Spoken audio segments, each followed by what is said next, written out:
Hi, I'm Kat, and this is today's tarot.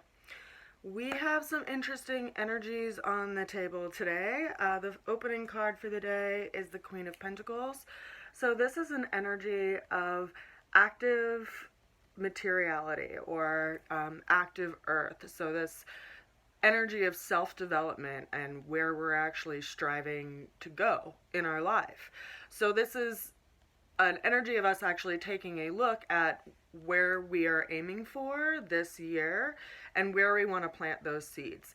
If you consider that this card is ruled by Capricorn energy, which is an energetic of the mountain goat, the one that's striving to reach the heights of the mountain, that is the energy that we are opening up with today. Now, the challenge that we have for today is, interestingly enough, the major arcana version of Capricorn. This is definitely a more intense card. It is known as the Devil card in the major arcana. It is the number 15, which adds up to a number 6. So it calls for us to bring balance into our life. Our challenge today is that the way that we are looking forward on our life path could be foreseeing a bleak future for ourselves. We may be feeling a sense of bondage to a situation or a cycle that feels out of our control, but this card's message is to remind us of our own self-imposed limitations. If you look at the characters in the card, the chains that are around their neck are loose enough for them to remove them. So it tells us that we are staying in a situation that's unhealthy for us and that is challenging for us. What this begs of us to do, obviously, is to remove the chain from our neck and to get ourselves out of a situation that we know is ultimately no good for us. Now, how we're going to get through this challenge is another major arcana. It is the Star card.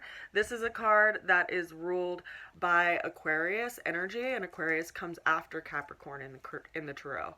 Now consider that we have Pluto sitting in Capricorn. It's been in Capricorn for a couple years now, so it's been causing transformation in the area of Capricorn in our natal chart.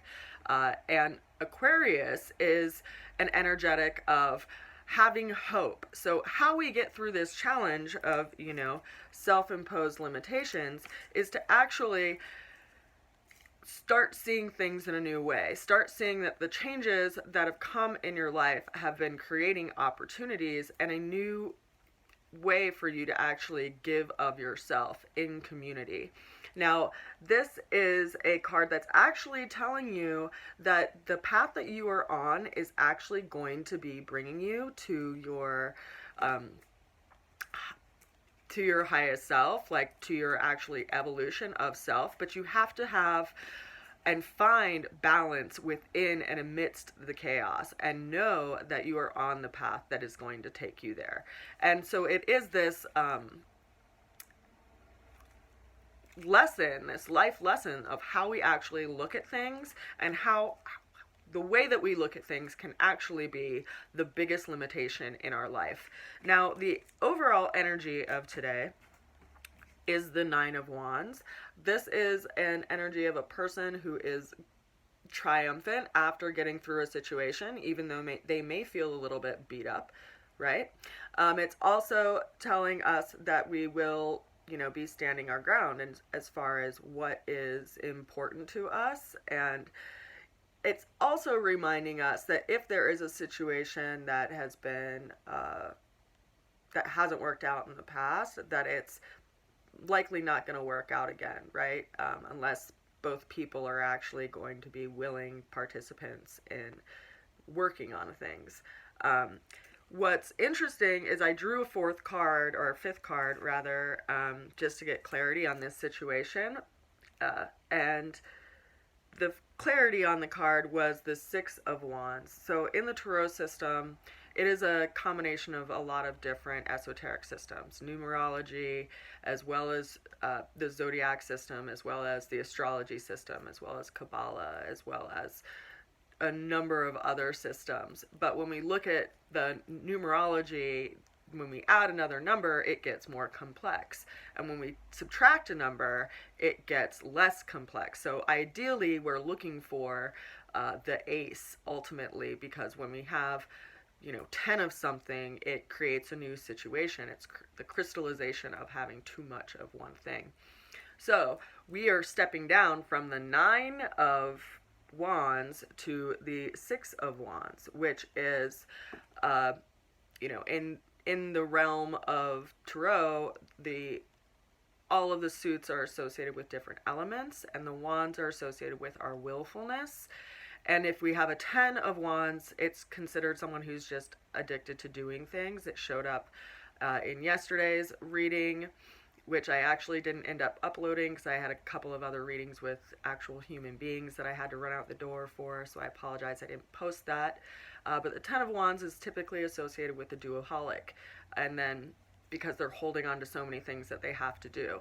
The 9 of wands, is someone who can get beat up from doing too many things, or maybe acting on the willfulness of others and getting a sense of how our own will is different, and what serves us is often sometimes what is different than what serves others.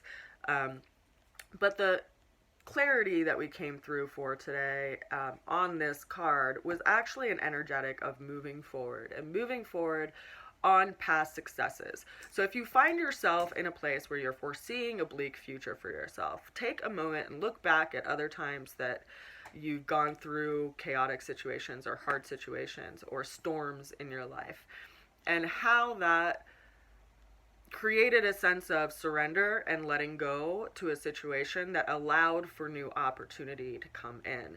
And if you can see how that kind of magic and that silver lining weaves its way through the storms and can, create new situations in our life, then we can see that we can also move on and move forward from the situation that currently you may see as very bleak or doubtful in your life. And so in that way, we do find hope and understanding that we are on the right path, and that we need to just have trust in ourselves and the universe. So I send you so much love today and a good wish as we navigate through this. I'll see you again tomorrow. Bye for now. Mwah.